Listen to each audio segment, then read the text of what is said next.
Hello.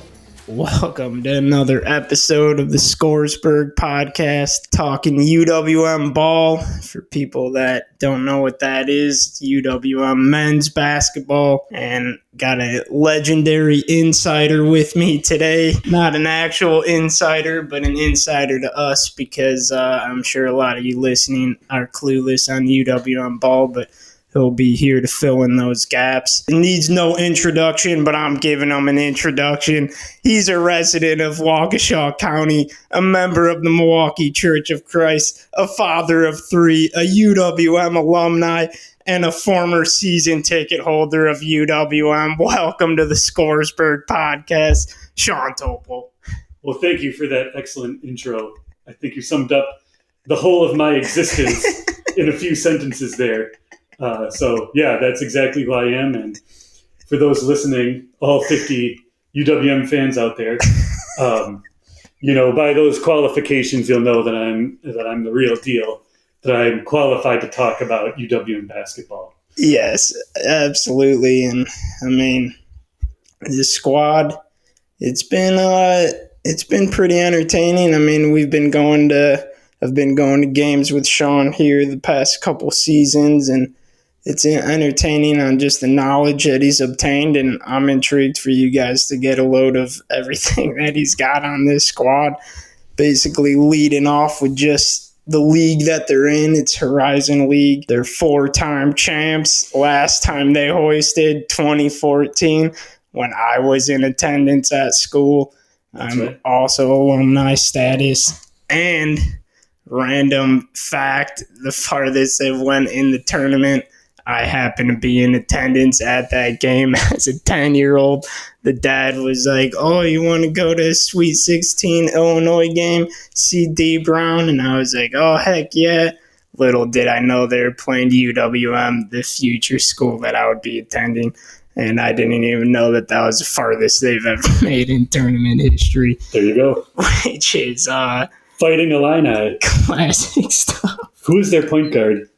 D. Brown, Luther Head. Who is the other guy? Darren Williams. That's right, Darren Williams. That was the power three, and yeah, it's wild. That was like 2 decades ago, but it's fine. So we got Bart Lundy coming on scene. That's the new coach. I guess he's not new anymore, but he arrived on scene 2022. What's your thoughts of him so far? Because I know that you were in high expectations of him when he was arriving. For sure. And yeah, how do you think he's been doing so far? Well, having Bart Lundy here is a source of hope for many of us Panther fans out there, because before him, we were going through some dark times, and I'm the kind of guy to, roll with the UWM Panthers, good or bad, and there had been a lot of bad leading up to that point. Rob Jeter was okay. He was, not good at certain times, but he did bring us to the tournament once, and probably could have been twice if it wasn't for the greatest mid-major program of all time in Butler, when they went to back-to-back Final Fours.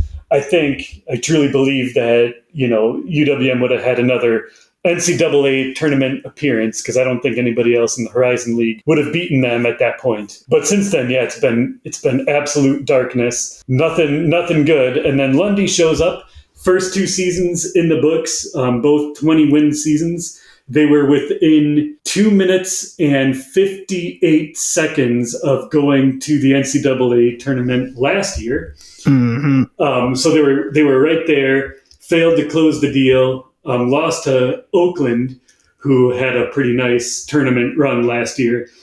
They beat Kentucky as a 14 seed, which was pretty incredible. Yes, which I did have Kentucky going all the way and then put down first round, which I thought that was legendary. That was the first time a Horizon League team had won an NCAA tournament game since Butler. Oh, that's intense. Yeah. I did not know that. That's legendary. So, basically going off of his 2 seasons, I got stats. Conference, they're 14-6 first season and 22-23. Overall record, 22-12. That's pretty slick.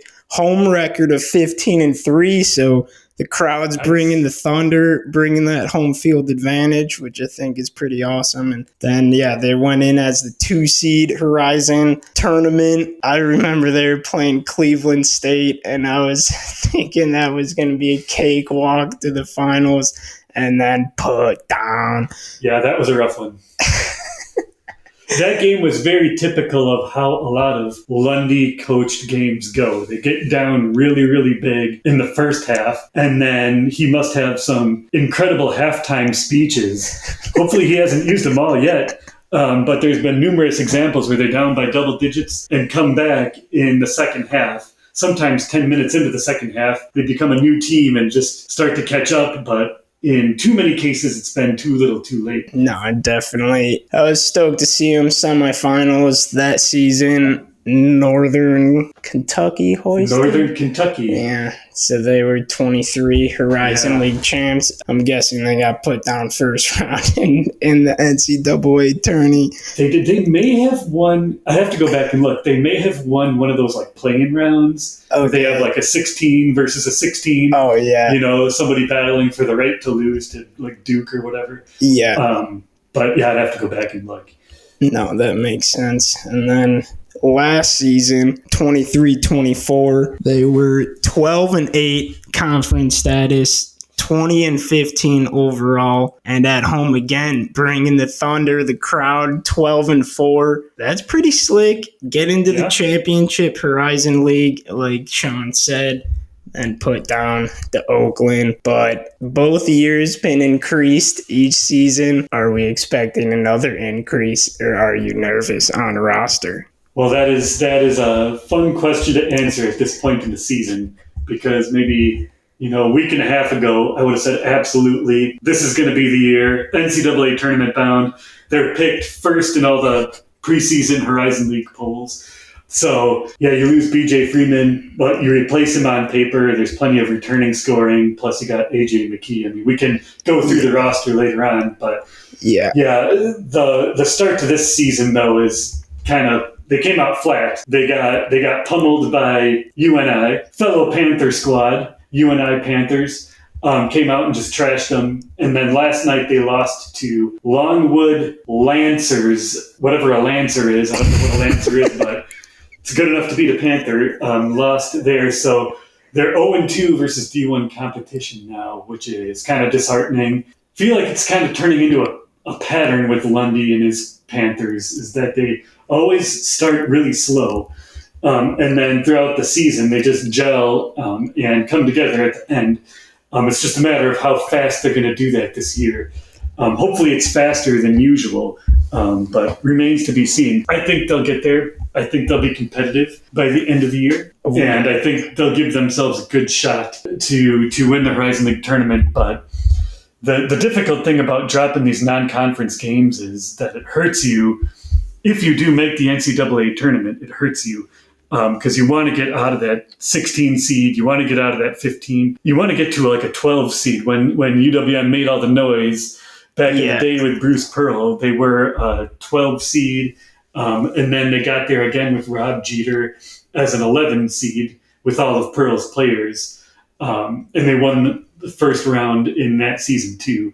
But if you're a 16 seed, it's tough. That's only happened 2 times, and both have been recently. And even for a 15 seed, it's tough. Losing these games early on kind of hurts them in that regard. But hopefully they'll just get there. Even getting there would be a win. Get to the NCAA tournament. But you also want to win a game.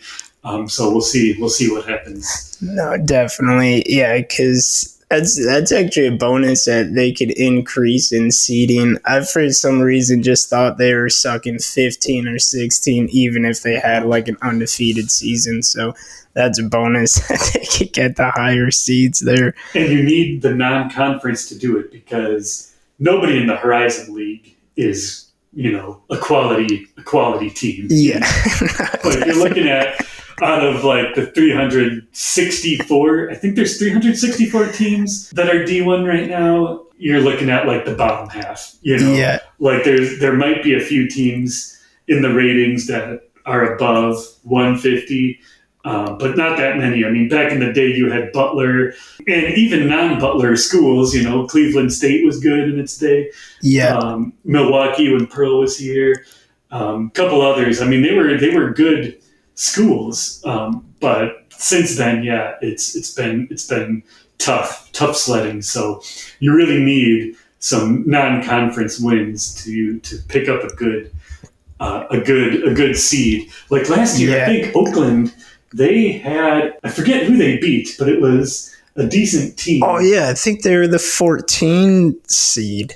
They were the 14 seed, and so that's a plus. That they played a up. lot of tough schools in their non-conference schedule, and I forget, they had a quality win. I don't know if it was Michigan State or but someone like that out there. So hopefully UWM here can pick it up, get some wins in the non-conference schedule going forward. No, yeah, that is true. So I guess, yeah, we'll save breaking down roster in a little bit. I'm intrigued to hear on just how the fandemonium of UWM ball came into play. Were you invested in school, or did this become a thing like right from the get-go of like when you were born, you've just always been a fan, or did you just get into it after you graduated? What's going on with that? Yeah, so I started UWM in 2006, September 2006, I was there. Yeah. I had long curly hair, just like you do now. And I had zero idea that we had a basketball team at all. Yeah. It wasn't until I can look it up later on, but probably a year or two into my college career, I was walking around UWM and saw the UWM post. I don't know if they still print it. Back then, it was a printed thing that you could like pick up at the Union. Yeah. And the front page headline said "Flames Extinguished." And I just read this article. Deion James catch and shoot three at the end of the game to extinguish the UIC flames. I'm like, what is this? UWM basketball? And so that was my first indication. Aside from that, I had no idea UWM had a team. The marketing budget must have been zero for several years because nothing. But that's how I found out about it. And that was at the end of the season, so I didn't really see too much more. But then going into the next year, so this would have been 2009, 2010, that season. Yeah. Just I knew a couple of guys on the team. I'd seen them around campus, and just seeing them represent UWM out there, that's kind of how I got involved. And, seeing them battle Butler and these other teams, I guess there was a sense of pride there. So Ricky Franklin, Tony Meyer, who's the big guy? Big Lumber is what they called him. Oh, that's gonna bug me. I'm gonna have to go back and look. It's okay. You might think of them later down the line. Yeah, it's fine. Sure. But no, that's pretty slick. Yeah, because were they battling with Butler a lot, like in that, or was Butler on just like a whole nother level? Well, they were on a whole nother level. That first year they went to the Final Four, they swept the Horizon League. They didn't lose a single conference game. Yeah. The next year, UWM beat them both regular season conference games. Nice. So that was awesome. If you look at the banner that they have in where they play, Hinkle Fieldhouse, is that what they call it over there in Butler? But I think they lost like 11 games that year. 2 of those belonged to the Panthers, which is cool to see. Yeah, exactly. And then they went, both teams met in the Horizon League Championship. Unfortunately, Panthers couldn't pull it out. Butler beat them and then went on to go back to the Final Four. Definitely. Or I think they went all the way that year. Did they play in the championship? Yeah, I think they got there in like 2011 and got put down to UConn or something. That's right. Yeah. It was an ugly game. Oh, yeah, I think they came out like super flat-footed or something. Yeah, I think both teams really shot poorly. Kemba Walker, he was on that team. I do remember that.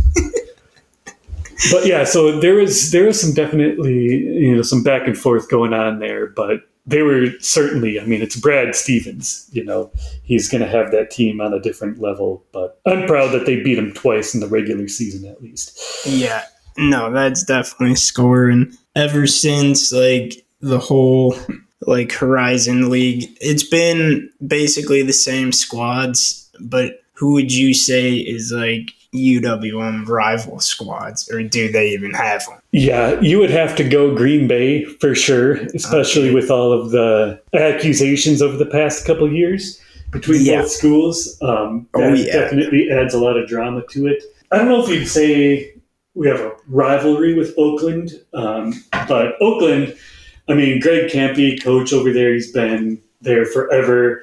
I think he's been one of the longest tenured coaches in all of D1. He might have the second or third spot right now in terms of, coaching at the same place for so long. I don't know if you'd call it a rivalry, but it's always fun to play them because they definitely have a storied program. And Greg Campy is definitely a nutcase, and he'll have his team ready to do battle with whoever. Outside of that, I don't know. I mean, I would say Valparaiso, but they're in the Missouri Valley Conference, and they've been there for a number of years. They've been trashed since they've been there. Those are the names that come to mind, though. Okay, definitely. Yeah, I remember Green Bay being like the one they're always like promoting. But yeah, I feel like that's kind of amped up, especially after the whole stuff last year with the Horizon. For sure. Green Bay is definitely the top Horizon rival for Milwaukee, for sure. Yeah. No doubt about it. No, for sure. So like what other squads in the Horizon League like this coming season are gonna be ones to look out for, or potentially like the better of the squads? Yeah, like I mentioned, Oakland, they'll always be up there. Can never count them out. Yeah, he always finds a way to win. I mean, their roster turns over quite a bit year to year, but they're always a solid school. Other than that, Northern Kentucky, the Norse, yeah, they're always a solid school. I forget who their coach is, but they're a well-run program. They've been to the NCAA tournament a couple times, won the Horizon League a couple times. Always got to look out for them. Purdue Fort Wayne, John Kaufman is their coach, and they have a lot of seniors on their school, a lot of experience. I think they'll be prepped to have a pretty good year. And I think they've won a couple games. Got to go back and look, but I think they've won a couple games so far. And then beyond those, though, there's a lot of turnover in terms of coaching. Green Bay, Doug Gottlieb, they got their new coach. Very, very interesting hire. You have to wonder about how Green Bay, how they hire people, because Doug, for those that don't know, he's a talker. He gets paid to talk, and he's going to continue talking. He's going to have 2 full-time jobs. So coaching is kind of his side hustle, I suppose. But he's a talker and a tweeter. Classic. And he coached 7th grade basketball or something. So between the talking and the coaching, Green Bay looks at him and says, yeah, you'll work out for our program. But so far, they've been playing pretty well. I'll give credit where credit is due. They played at Oklahoma State, and they played pretty well. Then they lost to St. Thomas, and then they just beat Western Illinois, I believe. Okay. They got a guy, Anthony Roy, on the team. He looks to be a stud. Marcus Hall, another great player. So I think they're going to be a strong team, even though Doug, first-year head coach. I think they're going to surprise people. And then you have a new coach at Wright State, another school that I would have said has been a solid Horizon League program. Yeah. But their coach left. Now they got a new coach, and who knows what'll happen there. So yeah, those are the teams. Everybody else is probably not worth mentioning, like Robert Morris. Who outside of, I had to look it up, they're in Pennsylvania. Who outside of Pennsylvania knows about them? True. The Penguins of Youngstown, Ohio. They actually made a little bit of noise. They were good. Now, when we use the term good, you have to see that in context. Good for them means that they made it all the way to the Horizon League semifinal. That's their high water mark. And then their coach, Jared Calhoun, he left and I don't know who their coach is now. Everybody else is kind of bottom feeders, like Detroit, Mercy. Cleveland State, actually, I forgot about them. They might actually be pretty good this year. Their coach, I think this is their third year, and it's been pretty good. I'll respect them. They're pretty good.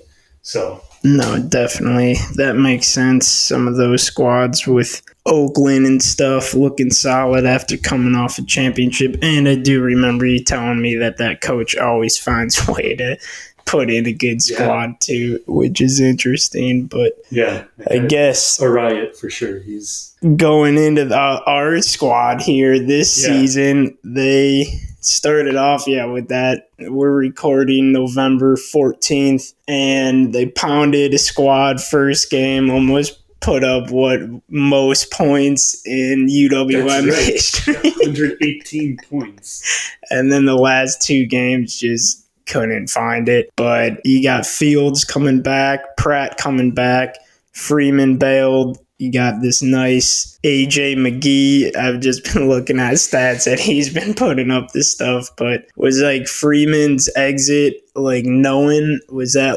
anticipated or was it a surprise? Okay. People were actually surprised that he chose to come back to Milwaukee last year.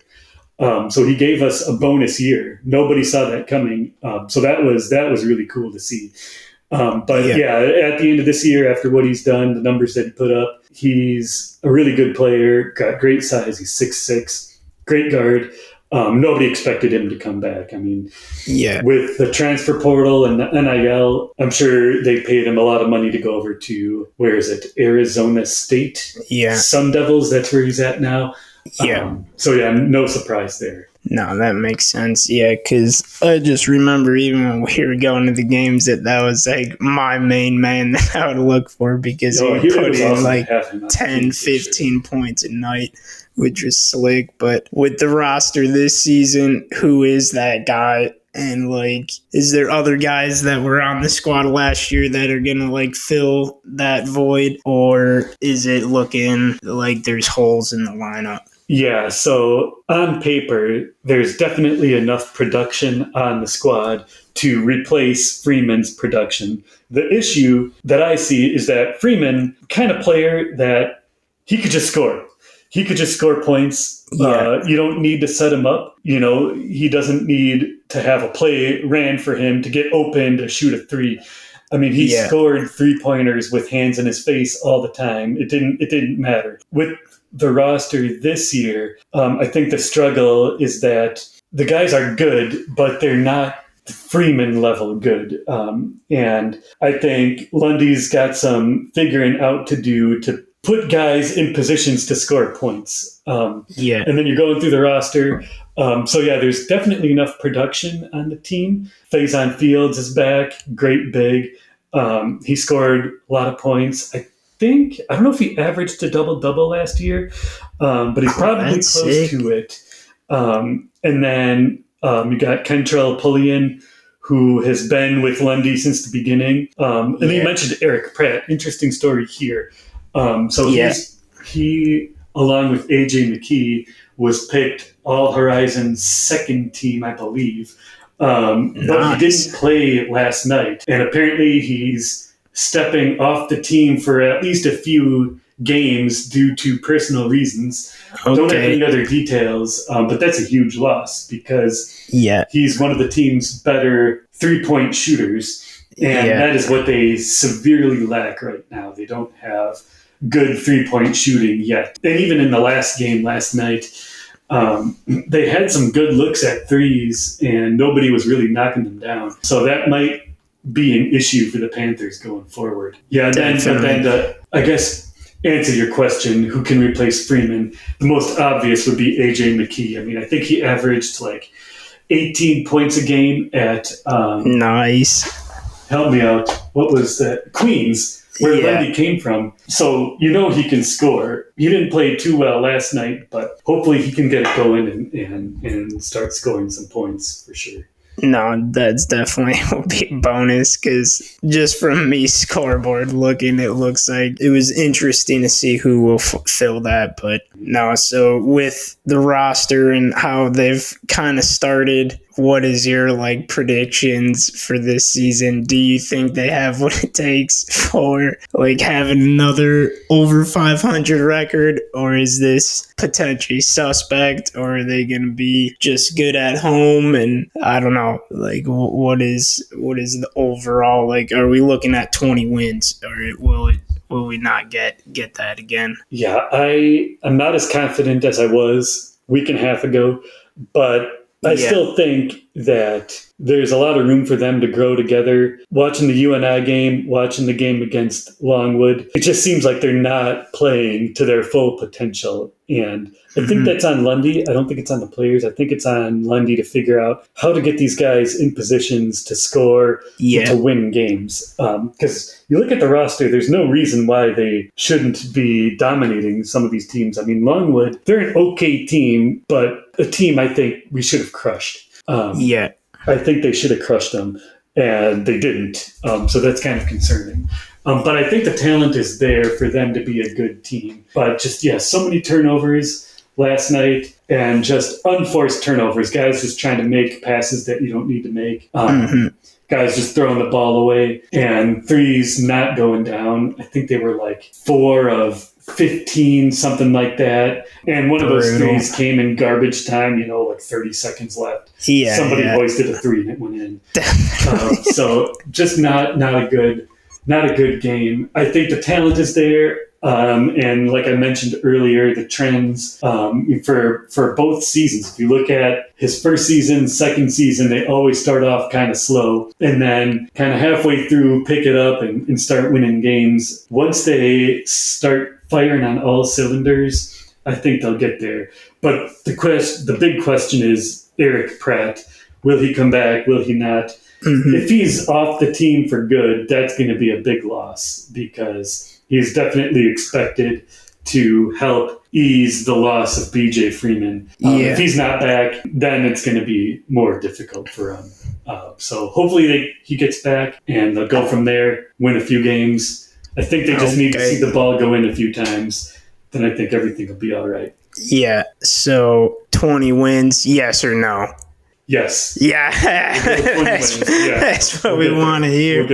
Okay, that's a bonus because that'll be another successful season, and hopefully the home wins keep flowing in. Got home opener approaching next Friday. I don't know if we'll be boots on the ground, but I know we'll be in attendance for one of these games. Who do they play?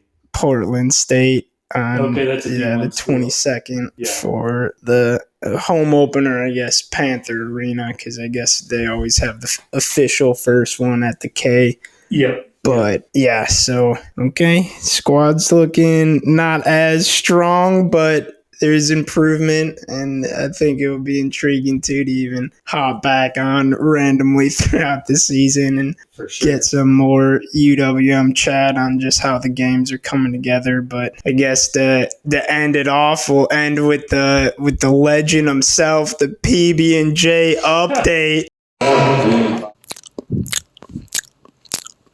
Nice.